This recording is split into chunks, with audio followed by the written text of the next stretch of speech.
নমস্কার বন্ধুরা, সবাইকে জানাই আমার চ্যানেলে অনেক অনেক স্বাগত।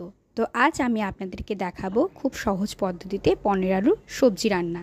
তো সবার প্রথমে আমি নিয়ে নিয়েছি ছোট আলু, যেটা আমি ছিলে নিয়েছি, তারপর 4 টুকরো করে কেটে নিয়েছি। সেটাকে আমি কিন্তু 10 মিনিট মতো সেদ্ধ করতে বসিয়ে দেব।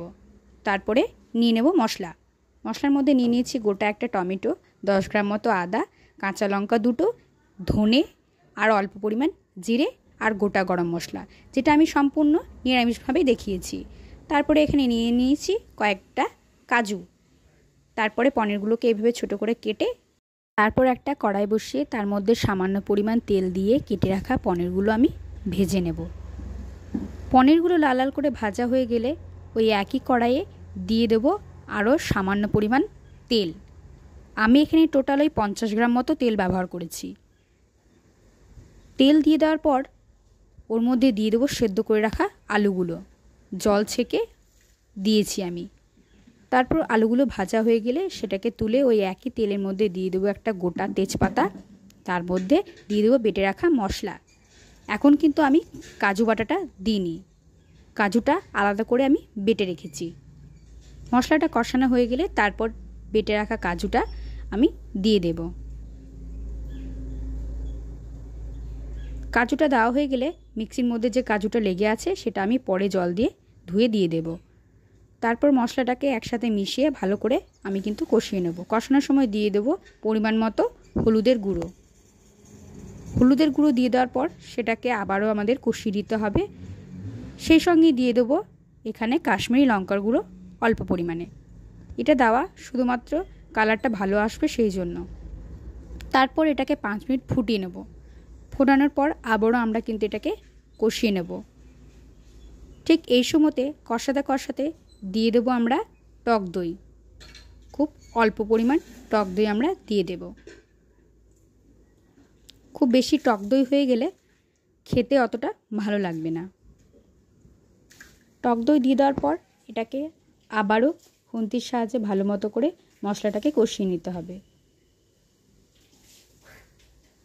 এইভাবে কষানো হয়ে গেলে তারপরে আরও 5 মিনিট ফুটিয়ে নেওয়ার পর এর মধ্যে আমি দিয়ে দেবো সামান্য পরিমাণ চিনি দিয়ে দেওয়ার পর এটাকে আমরা আবারও কষিয়ে নেব।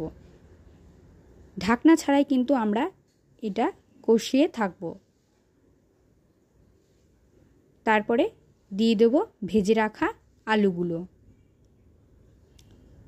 আলুগুলো দিয়ে দেওয়ার পর মশলাটার সাথে ভালো করে কষিয়ে তারপরে দিয়ে দেবো ভেজে রাখা পনিরগুলো।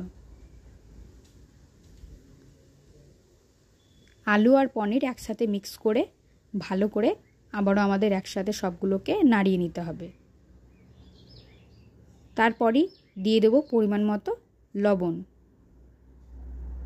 লবণটা কিন্তু পরিমাণ মতো দেওয়াই ভালো। খুব বেশি লবণ হয়ে গেলে স্বাদটাই একদম বেস্বাদ হয়ে যাবে। এইভাবে তারপর লবণ দিয়ে দেওয়ার পর ভালো করে কষিয়ে নেব।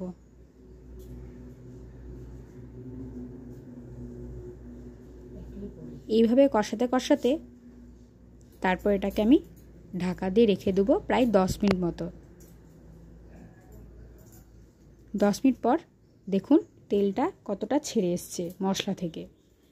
তারপর এটাকে আবারও আমি কষিয়ে নিয়ে তারপরে মিক্সির মধ্যে যে কাজু বাটাটা লেগেছিল তার মধ্যে ধুয়ে আমি জলটা দিয়ে দিয়েছি।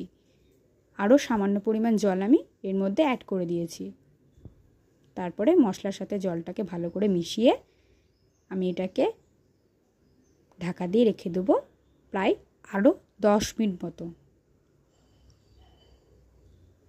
10 মিনিট পর কিন্তু ঝোলটা যখন ফুটে আসবে তখন আমাদের আজকের পনির আলুর সবজি একদম রেডি হয়ে যাবে। দেখুন ঝোলটা ফুটে এসছে। ব্যাস হয়ে গিয়েছে আমাদের আজকে পনির আলুর সবজি রান্না।